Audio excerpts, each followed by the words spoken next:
So, by way of introduction, I was keen to talk to you, Michael, about the counterculture. And I Hmm. just want to square off in my mind. The reason I wanted this conversation is I'm trying to square off in my mind what I think about this. And what it comes from is a political and a personal experience. Um, and the personal experience is that, as someone who had sort of dropped out of school, I joined the military because you actually, I should say, I joined the military because you could continue your education. So I continued my education doing an apprenticeship, which was the last place in England you could do a full apprenticeship, 7-year apprenticeship, and they paid you. So this is great. But nevertheless, I dropped out of school, and I was very, I wasn't a Navy type of person. I wasn't pro-military. I wasn't a nationalist or chauvinist or anything like that.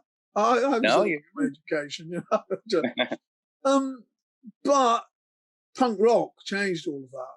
And punk rock, as soon as I heard the Sex Pistols, or probably more accurately, as soon as I heard an interview with Johnny Rotten and the Sex Pistols, I began to feel completely different about my experience. Um, and, suddenly something had happened. I was listening to angry working class people who were confident about what they were saying. And I'd never really heard that before. And that really changed me and began a long alchemical process of transformation in me, which made me much more political eventually, changed the course of my life in many ways. But there's this really pretty dreadful Greil Marcus book about punk rock, which touches on this kind of thing. But one thing he talks about, which I do agree with because it was my experience, is that the sense of the counterculture and certain kind of part of the experience of the counterculture can be a sort of utopian sense of feeling the boundaries of reality shake and become thinner, and you begin to get a sense of you could actually cross, as the situation is used to talk about leaving the 20th century, but that kind of sense of leaving this reality behind, that another world is possible. And to use a phrase like that is to make it much more political. But the impetus and what made the political proposition that another world is possible plausible to me was my experience of the counterculture. And when I look at, if I try to explain what that was like to a much younger person, you talk to them online about punk rock, and they will say, "Oh, well, that was all just a game within capitalism," and Malcolm McLaren was playing the media, and it was all, and there was no, I don't have the vocabulary or the language or the wherewithal to communicate to them that it did not feel like that, and not only that, but that the way it felt was immensely important and gave a great impetus to politics. So, having said all of that, that means to me the counterculture is important as a sort of a seed ground, as a fuel, that it's an impetus to something else. And I think when you look around today and see the state of the left, the solution for the left isn't to, be better at being the left. It seems to me that until we have a counterculture, we can't have a vibrant political opposition to the world as it is.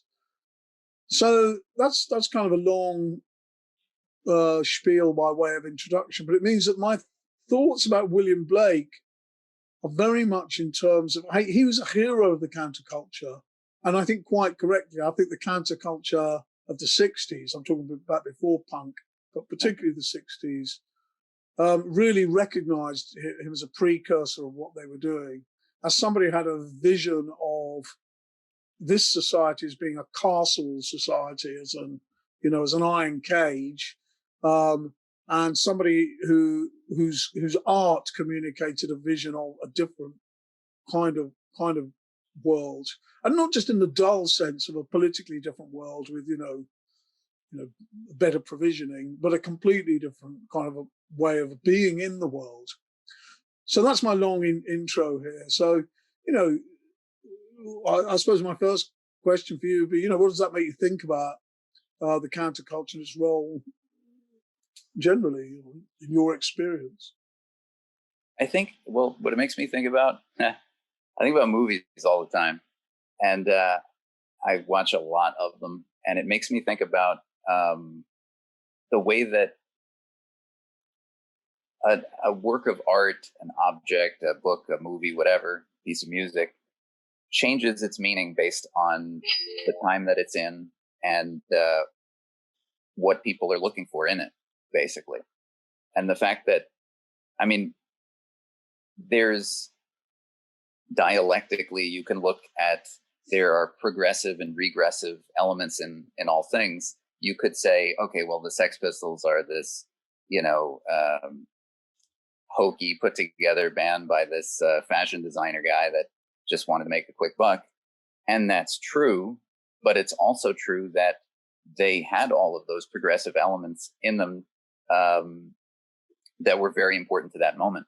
And because of when they came out and what was going on around them, they were absolutely crucial in sparking that radical drive that allowed for real political change and consciousness and momentum, regardless of their regressive element that was also there. And I think in terms of movies, that what this makes me think of, the other day, we had watched MASH, the Robert Altman movie MASH. And in the time that it came out, it was a true progressive force. There's no doubt about it that it's anti-authoritarianism, anti-war, real kind of Mad Magazine-like, not caring about all the bullshit. It struck a chord, and it was immensely important in its time. And watching it right now, what struck me above all else was how amazingly sexist and racist and homophobic the main characters are, and in turn the movie itself, because we're supposed to sympathize with the main characters. It's just basically an entire series of these smart-ass guys putting down women and gay people and Asian people around them. And it's really weird watching it and thinking, what has changed? Like, why am I just blind? And of course not. I mean, I see the anti-authoritarianism, I see the anti-war stuff, but it took hold. It had an effect, and now it's kind of, at this point in time, it's not weird to see something anti-war, anti-authoritarian in the most blatant, commercial production. And then also the formal experimentation that occurred, where you had scenes of slapsticky kind of comedy followed by something really dark and gory, and you could at that time see that was shocking. It really emphasized the revolutionary anti-authoritarianism of it. But at this time, well, that's par for the course. It's kind of set the tone for how television and movies and stuff are supposed to go. So it's not as shocking, and it really doesn't. It's just another element of it just falls into the background somewhat. And the foreground is this oppressiveness. And what I realized is, of course, the oppressiveness was there in the 60s. Of course, anybody that was a woman or gay or Asian that would watch it would know that was taking place, and wouldn't be too great, knowing the effect that this is going to have. But it was such a time it was just starved so much for that anti-authoritarianism, that revolutionary sort of fervor, that the progressive element sort of won out. And so I think that you can have a counterculture.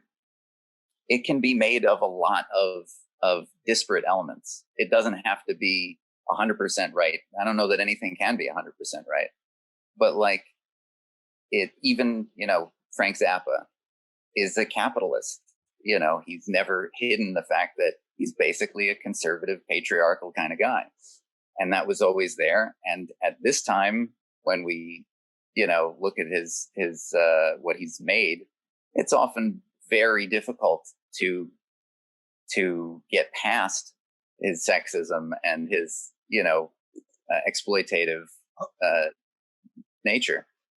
But at the same time, he also has this extremely revolutionary kernel of not accepting anything as is, not just not going along with the status quo, constantly contradicting it, even itself. So yeah, I think you can build a counterculture even out of something that is ostensibly regressive. You've covered so many important topics there. I mean, one thing you reminded me of was, you know, for many, many years, without really thinking about it, one of my favorite films is One Flew Out Over the Cuckoo's Nest. Right. You know, this great hymn to, you know, individuality and the sort of, you know, whatever it's a hymn to. And it was only recently when I, you know, a friend of mine's a playwright, Javad Alipur, was put it on himself and redid it. And I was talking to him about it before I saw his production, which I still haven't seen his production of it actually. But in a few sentences, what he made me see was just how massively sexist it is. You know, the way it depicts, you know, Nurse Ratched as the source of all the evils for the free-spirited man. Quite apart from the way that the Native American is depicted as this wise and silent and all this. So you've got all these tropes going on where, for me, it had been a touchstone of, I don't know, again, I haven't thought about it for years. It's not that, you know, Javad could have said this to me 5 years earlier and I'd have got the point, I think. But what we're recognizing here is that in truth, if you look at any of these phenomena, they're an admixture of these different elements, progressive and reactionary. And that's absolutely the case. I think about punk, where, you know, I've heard people say that punk was essentially reactionary because it wasn't social democratic in the face of Thatcherism. You know, it spat in the eye of the whole idea of social democracy. That's nonsense, because it did spit in the eye of social democracy because it spat in the eye of everything, including social democracy. Right. But it was deeply ambivalent at first. And, you know, and some of the, I think, famously, the use of swastikas and things like that. I don't think that was a key thing, but it's more emblematic of the ambivalence that was there.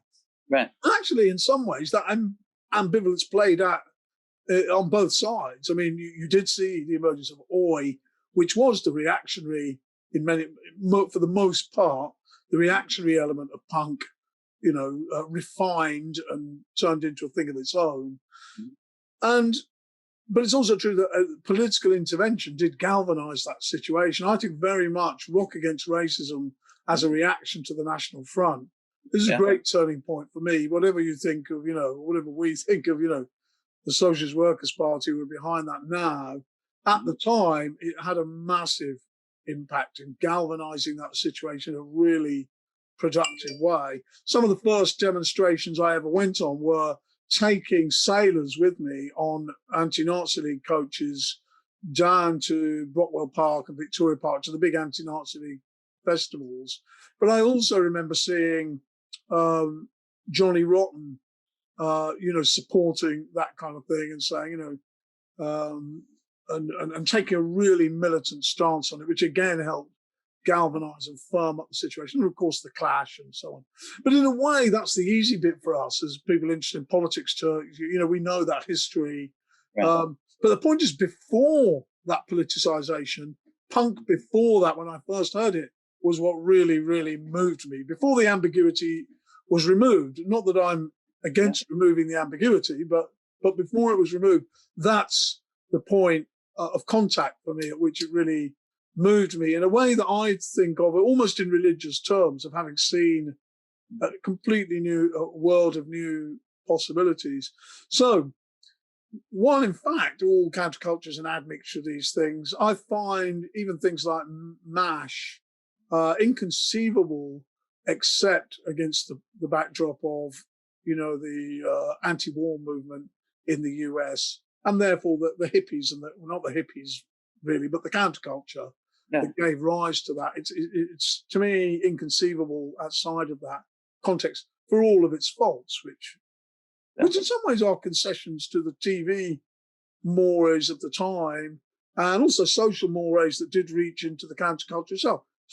Famously, the sexism of, I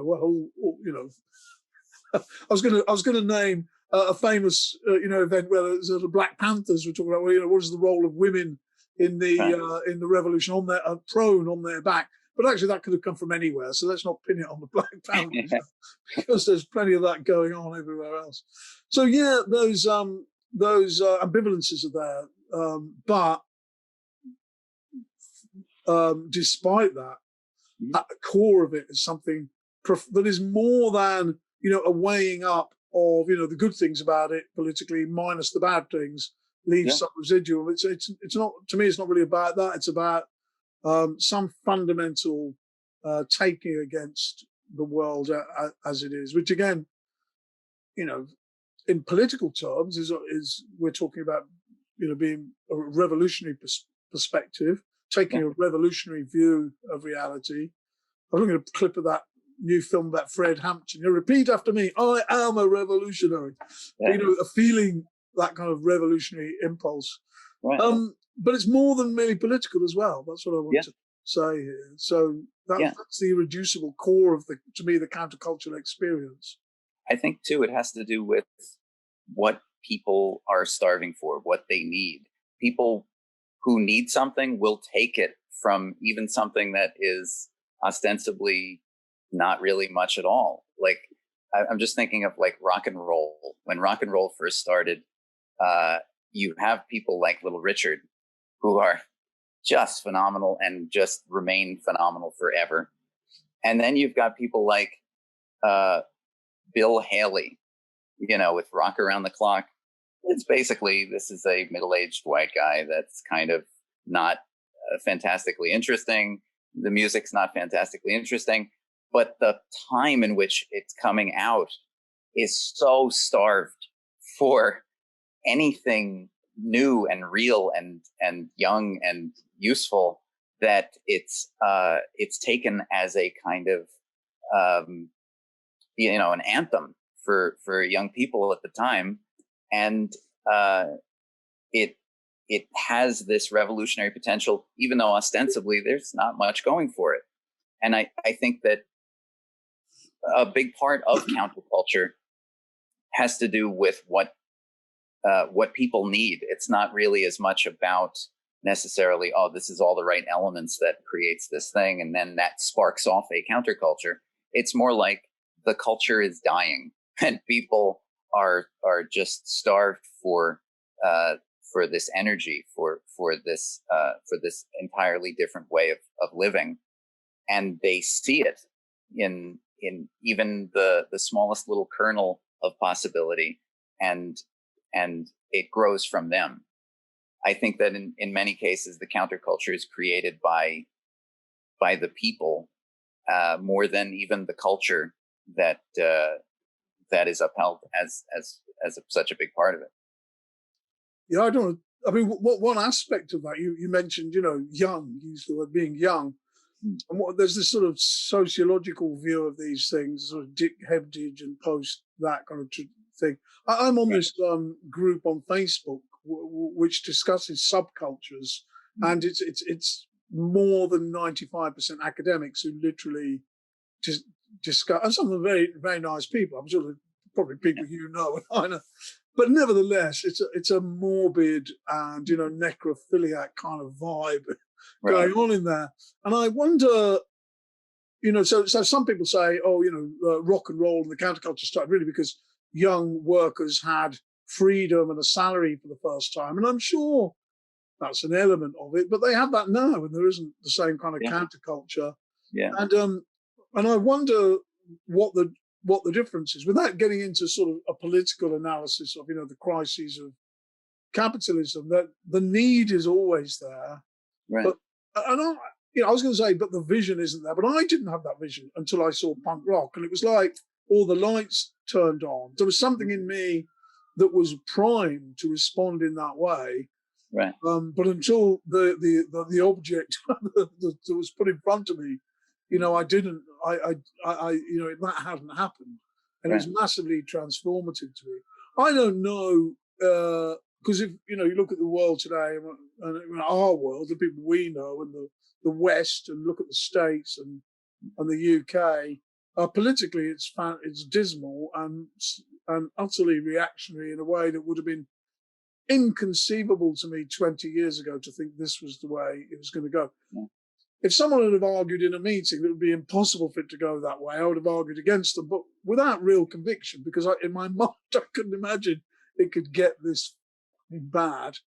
But I do wonder where the countercultural response is, Right. if it's there at all. It's there in places. But It reminds me, John Game, I see sometimes on the Facebook, he posted the other day, he said, ours is the generation that discovered that another world is possible.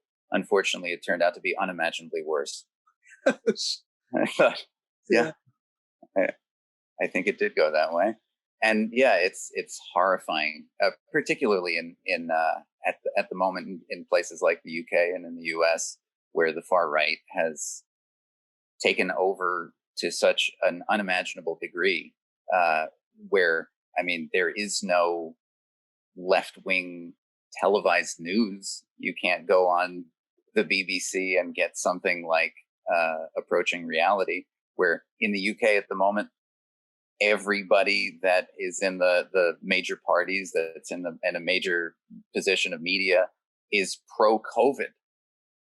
I don't know what the fuck happened, but suddenly we should all be happy and living with people dying all the time. I literally, my son, it's the summer holidays, between the academic year. So I took him to a tennis club this week. He's in the local Hackney Downs tennis club. And while I was waiting for him, I had a wander around the park, and there is now an encampment at the bottom of the park of people who are, COVID deniers or anti-vax people. There's not. I don't want to call it a counterculture, but there's your protest movement. They're all there, and I don't want to talk to them. I was walking past them. I thought I was tempted to get in there and say, "This is the government's agenda. This is actually the far right of the government. This is their agenda. Don't worry about COVID. Take your masks off with impunity and all this kind of thing." Yeah. So that's pretty scarifying. It really is. It's a cult situation where people are literally denying reality in favor of death. I mean, they're literally a death cult. Somehow, James, what is it? Jonestown just went national, and I completely agree, because if you say to people, in many ways, modern capitalism is like a pagan cult, and they're like, what are you talking about? It's like they worship Mammon. They are quite openly talking about sacrificing your grandparents to Mammon. Yeah. We will let them go in the worship of the dollar. Yeah. But I do all of this, and again, part of my thinking here is that my sense in reading Blake, when I first read Blake, I had a feeling like reading the Sex Pistols. It was a sort of mind-blowing experience, not just one of approval, but one of, this is utterly, utterly different. Yeah. And I was thinking recently, everybody knows that, the bigwigs of the 60s counterculture, Bob Dylan and Ginsberg, were into Blake. Ginsberg in a really big way, actually, just, anyway, in a very big way. But it made me think also about Aldous Huxley, a few years before, 10 years before, The Doors of Perception, Heaven and Hell, all about this kind of countercultural, rejection of this, however you would describe society from Huxley's point of view, but it would be a sense of society that will be shared with the counterculture, I think. Pro-drugs, a sort of spirituality involved, a kind of sense of the all of those kind of things. A building from the 60s and massively invested in Blake. So I was thinking, let's put it very, very crudely, politics has gone shit, dreadful. I feel sorry for young people. I look around, the local culture around here that is bordering on a counterculture, certainly not loved by the authorities is drill music. But the main way we hear about that, my son's always telling me, I took him out to the market last week. He said, oh, that corner there as well, that guy was shot a few weeks ago while they were filming a drill video, you know. So I don't want to be an old fogey and say, you know, be completely blind to whatever the merits are of, you know, what a lot of young people are doing, whatever. And I'm sure I am blind to some real merits, but nevertheless, it seems to me there's no equivalent. There's clearly no equivalent to our 60s counterculture and punk and things like that. So, so my thinking was, well, how do I get Blake to fit in that equation, to pump some Blake into the situation? And the nexus of Blake and politics is the counterculture. It's where it really makes sense, you know. Right. I think that, yeah, I mean, I don't have an answer to it. I also wouldn't be, I think that in a certain sense, the generational thing is a bit of a red herring, because we tend to think about counterculture has got to be something that's youth kind of oriented, a youth culture, basically because of the 60s, or I mean, a little before, from rock and roll through the 60s, it was very much so young people versus old people. And the young people were the more, what we here call liberal, but what you would call conservative. And the older people were what we call conservative, and what you would also maybe call conservative. I don't know. But yeah, it was a very clear demarcation. Whereas I don't get the impression that that's really necessarily the place where it's at. There are definitely young people who are give me a lot of hope. You know, if I look at the environmental activism of the student walkouts and stuff, there was the article that I saw the other day about some Tory MP went to a kindergarten or something and started visiting, and one kid asked, "What do you think of Black Lives Matter?" And she was saying, "Oh, I don't believe in it." And the kids rioted, essentially. She had to leave. I didn't see this. This is great. Oh, wonderful. But like, you know, so there's things that are very hopeful in among youth culture, but it's like I don't think that it necessarily has to be something like the young people or where it has to be at, and then that it can change the world kind of thing. It could really, I mean, to me, the more progressive element would be something like the Beat Generation, where you really did have young people and old people and people of all different kinds able to do their own thing. And it was just another way of life. It was another possibility for living amongst what was such I mean, we look back fondly to that, but it's also important to remember that, you know, the beat culture that we look back fondly to was a reaction against the fact that the mass of America was, you know, white bread, you know, whatever, Peyton Place, all of that kind of thing. You know, it was like a solid wall of reactionary crap. Yeah. And the Beats, you know, were a reaction against that. Of course, that's the seed of a lot of great things, but they were hardly, you know, major force there. Of course, they fed into, you know, I think the counterculture in the late 60s is a much more numerically significant thing. But nevertheless, yeah, I mean, I agree with what you're saying. It doesn't have to be a young person's game, although I met during the political fallout of the SWP, there were loads of great young political people there. And, you know, they're going to develop a lot politically. I'm sure many of their ideas will change, but they were on it in terms of their basic feeling about what was going on in the world. And they deserve a counterculture, you know, even if we don't, you know, if it was not their job to create it, I'm sure that they would respond fantastically to those kind of developments. And maybe, you know, maybe I'm sure we do at one level, just have to be patient, you know. I don't know. Yeah, I mean, if I knew the answer, I'd do it. I'd be all for it. I should hope so. Well, I think we should wrap up our conversation on that note, really. I mean, it's good to talk to you about it. Sure. But maybe we'll come back. We'll circle back on it, as they say. Yeah. Circles. That's right. We'll speak to it. Back. Yeah. I'll come back to it. Okay, thanks, Michael. Yeah, pleasure.